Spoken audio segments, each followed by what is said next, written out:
Hello guys, நம்ம channel பேர் one shot movie. நம்ம சேனலுக்கு யாரும் புதுசாக வந்தீங்கன்னா சப்ஸ்கிரைப் பண்ணிவிட்டு வீடியோ பாருங்கள். ஹலோ காய்ஸ், எல்லோரும் எப்படி இருக்கீங்க? நாம் இன்றைக்கி எந்த படத்தோட ரிவ்யூ பார்க்க போனோம்னா Kantara chapter 1 full movie review தான் பார்க்க போகிறோம். அதுக்கு முன்னாடி நம்ம சேனலை சப்ஸ்கிரைப் பண்ணாதவங்க சப்ஸ்கிரைப் பண்ணிக்கோங்க. இந்த வீடியோவை கடைசி வரைக்கும் ஸ்கிப் பண்ணாமல் பாருங்கள். வாங்க வீடியோக்குள்ளே போகலாம். காந்தாரா சாப்டர் 1 படத்தோட ஒன்லைன் ஸ்டோரி என்னென்னு கேட்டிங்கன்னா, படம் போட்ட ஸ்டார்டிங்லேயே காந்தாரா அப்படிங்கிற ஒரு காட்டுப்பகுதி காமிக்காங்க. அங்கே பாங்காரா அப்படிங்கிற பகுதியை ஆட்சி பண்ணிகிட்டு இருக்கிறது தான் ஒரு ராஜா. அவரும் அவருடைய பையனும் ஈஸ்வர பூந்தோட்டம் அப்படிங்கிற ஒரு இடத்துக்கு போகிறாங்க. அந்த தோட்டத்துக்குள்ளே சில சக்தி வாய்ந்த அமானுஷ விஷயம் இருக்கிறத பார்த்த அந்த ராஜா அந்த இடத்தையும் அந்த சக்தியையும் எப்படியாவது அடையன்னு சொல்லி முயற்சிக்காரு. காந்தாரா கடவுள் தோன்றி அவரை கொலை செஞ்சிருது. இதை பார்த்த அந்த ராஜாவுடைய பையன் தப்பிச்சு ஓடி வந்துடுறாரு. ரொம்ப வருஷத்துக்கு அப்புறம் தான் காமிக்கிறாங்க. அதுக்கப்புறம் அந்த காட்டுக்குள்ளேருந்து தப்பிச்சு வந்தவருடைய பையனுக்கு ராஜ மரியாதை செலுத்தி அந்த அரண்மனைக்கே ராஜாவை ஆக்கிடுறாரு. சில வருடங்களுக்கு முன்பு காட்டுக்குள்ளே இறந்து போனாரே அந்த ராஜாவுடைய பேரன்தான் அதுக்கப்புறம் இந்த அரண்மனைக்கே நான் தான் ராஜா அப்படின்னு சொல்லுறாரு. இந்த காந்தாரா சாப்டர் 1 கதையை பற்றி கொஞ்சம் விரிவாக பார்க்கலாம். அதுக்கு முன்னாடி இந்த காந்தாரா காட்டை பற்றி கொஞ்சம் தெரிஞ்சுக்கலாம். இந்த காந்தாரா காட்டுக்குள்ளே மலைவாழ் மக்கள் அமைதியான வாழ்க்கையை வாழ்ந்துட்டுருக்காங்க. ஈஸ்வர பூந்தோட்டம் அப்படிங்கிற இடத்துக்கு யாருமே போக மாட்டாங்க. ஏன்னா அங்கே பஞ்சுருளி தீவு இருக்கிறதாகவும் கடவுள் இருக்கிறதாகவும் நம்பப்படுது. தன்னுடைய வாழ்வாதாரத்துக்காக காட்டுக்குள்ளே வாழ்ந்துட்டு இருக்கிற மக்கள் இன்னொரு புறம் பார்த்தா பாங்காரா பகுதியை ஆட்சி பண்ண ஒரு ராஜா அந்த காட்டுக்குள்ளே வராரு. அப்படி வரும்போது அந்த காட்டை சுற்றி முற்றி பார்த்துக்கிட்டே வராரு.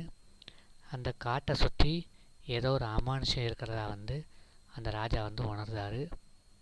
இது என்ன அமானுஷம் அப்படின்னு தேடி கண்டுபிடிக்கக்குள்ளேயே ஈஸ்வர பூந்தோட்டம் அப்படிங்கிற ஒரு இடத்த அடைகிறாங்க. அந்த இடத்தோட நறுமணம் அந்த ராஜா ரொம்ப மெய்சிலிக்க வைக்கிது. அந்த தோட்டத்துக்குள்ளே என்ன தான் இருக்குது அப்படின்னு போய் பார்க்காரு. அந்த தோட்டத்துக்குள்ளே நறுமண பொருள் எல்லாமே இருக்குது. அந்த நறுமணத்தை உணர்ந்த அந்த ராஜா இந்த காட்டை எப்படியாவது கைப்பற்றணும் அப்படின்னு சொல்லி திட்டம் தீட்டுறாரு. அவர் நினச்ச சில நேரங்களே இறந்தும் போயிடுறாரு. அது மட்டும் இல்லாமல் அந்த இடத்துல சில அமானுஷ விஷயம் நடக்குது. அந்த கொலையை பார்த்த படை வீரர்களும் அவருடைய மகனும் அந்த இடத்துலேருந்து தப்பிச்சு போயிருந்தாங்க. அப்படி தப்பிச்சு போகும்போது அந்த ராஜாவுடைய பையன் தான் அப்பாவோடைய வாளை மட்டும் எடுத்துகிட்டு அந்த இடத்த விட்டு நகர்ந்தார். அதுக்கப்புறம் அந்த சின்ன பையன் அந்த காட்டுக்குள்ளே நடந்த விஷயத்தை எல்லாத்தையும் ஒன்று விடாமல் அந்த அரண்மனையில் உள்ளவங்கக்கிட்ட எல்லாத்தையும் சொல்கிறாரு. அப்படி சொல்லும்போது எல்லாருமே பயப்படுறாங்க. ஈஸ்வர பூந்தோட்டம் அப்படிங்கிற காட்டுப்பகுதிக்குள்ளே போகிறதுக்கு தடை விதிக்கப்படுது. அங்கே யாருமே போகக்கூடாது அப்படின்னு சொல்லி அரண்மனை மூலமாக ஒரு அறிவிப்பு வெளியாகுது. அதுக்கப்புறம் மலைவாழ் மக்களை காமிக்கிறாங்க. இந்த மலைவாழ் மக்கள் தெய்வத்தை வழிபட்டு தங்களுடைய வாழ்வாதாரத்தையும் பார்த்துட்ருக்காங்க. இப்படியே சில நாள் கிடக்குது. அதுக்கப்புறம் ஒரு நாள் அந்த ஈஸ்வர பூந்தோட்டத்துக்கு மக்கள் போகும்போது ஒரு சின்ன பொண்ணு கையில் ஒரு கல் கிடைக்கிது. அந்த கல் தான் சிவபெருமானுடைய உருவம் அப்படின்னு சொல்லி அந்த மலைவாழ் மக்கள் எல்லாருமே அதை வழிபடவும் செய்கிறாங்க. அந்த கல் பக்கத்தில் இருட்டு கருவறை ஒன்று இருக்குது. அந்த கருவறைக்குள்ளே ஒரு குழந்தையும் இருக்குது. அந்த குழந்தையை சுற்றி புலி நடமாட்டம் இருக்குது. அந்த புலி போனதுக்கப்புறம் இது யாரோட குழந்தைன்னு தெரியலை, இதை நாம் தான் பார்த்துக்கணும் அப்படின்னு சொல்லி அந்த குழந்தையை வளர்க்க ஆரம்பிக்காங்க அந்த மலைவாழ் மக்கள். இந்த குழந்தை தான் நம்ம கதையோட ஹீரோ. சில வருடங்களுக்கு அப்புறம் ராஜாவுடைய அரண்மனையை காட்டுறாங்க. அந்த இறந்து போன ராஜாவுடைய மகனை காட்டுறாங்க. அந்த இறந்து போன ராஜாவுடைய மகனுடைய மகன்தான் இப்போ ஆட்சி பொறுப்பை பார்த்துட்ருக்காரு. அந்த இறந்து போன ராஜாவுக்கு 2 குழந்தைங்க. அதில் ஒன்று தான் குணசேகரன். இன்னொரு குழந்தை தான் நம்ம கதையோட ஹீரோயினி ருக்மணி வசந்த். சொல்ல மறந்துட்டேன், அந்த காந்தாரா பகுதியில் வாழக்கூடிய மலைவாழ் மக்கள் 2 மலைவாழ் மக்கள் வாழ்ந்துட்டுருக்காங்க. அதில் ஒரு மக்கள் கடவுளை வழிபட்டு தர்மத்தை வந்து காப்பாற்றிக்கிட்டு தன்னுடைய வாழ்வாதாரத்தை வந்து பார்த்துட்ருக்கவங்க. இரண்டாவது வந்து சொல்லக்கூடிய கருப்பின மக்கள் வந்து இந்த மலைவாழ் மக்கள் வந்து என்ன செய்கிறாங்கன்னா, கடவுளை வந்து தன் கட்டுப்பாட்டுக்குள்ளே வந்து வச்சுக்கிட்டு ஈஸ்வர பூந்தோட்டத்தை வந்து எப்படியாவது கைப்பற்றணும் அப்படின்னு சொல்லி நினைக்கக்கூடிய இன்னொரு மக்கள் தான் வந்து இந்த கருப்பின மக்கள். குணசேகரனுடைய அப்பா தான் வந்து நடிகர் ஜெயராமு. இந்த குணசேகர் வந்து என்ன பண்ணுறாருன்னா, குடிச்சிட்டு நல்ல ஆட்சி பண்ணாமல் அவருக்கு தேவையான ஆட்சியை வந்து பண்ணிகிட்ருக்காரு. சொல்லப்போனால் ஊதாரித்தனமாக வந்து இருக்கார்.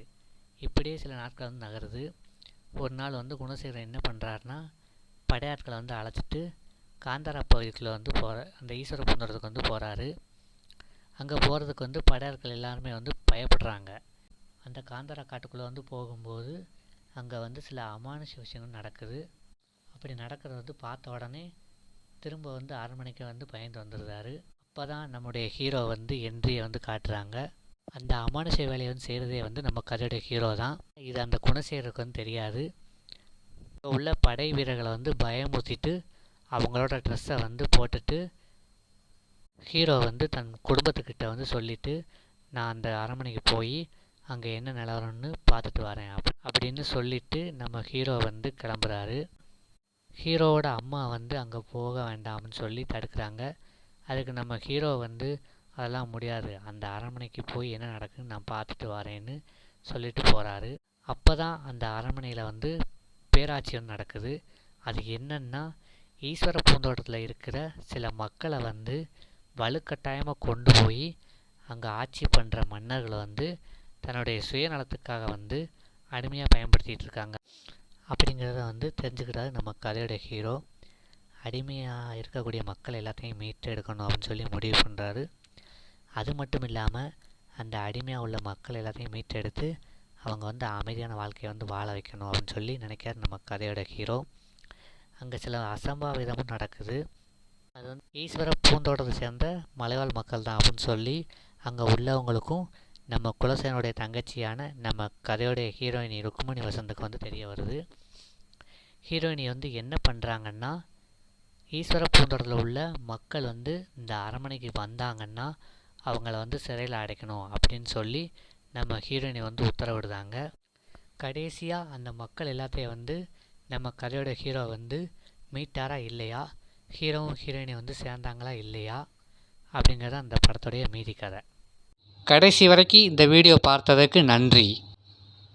இந்த வீடியோ பிடிச்சிருந்தா லைக் பண்ணுங்கள், ஃப்ரெண்ட்ஸ் அண்ட் ஃபேமிலிக்கு ஷேர் பண்ணுங்கள்.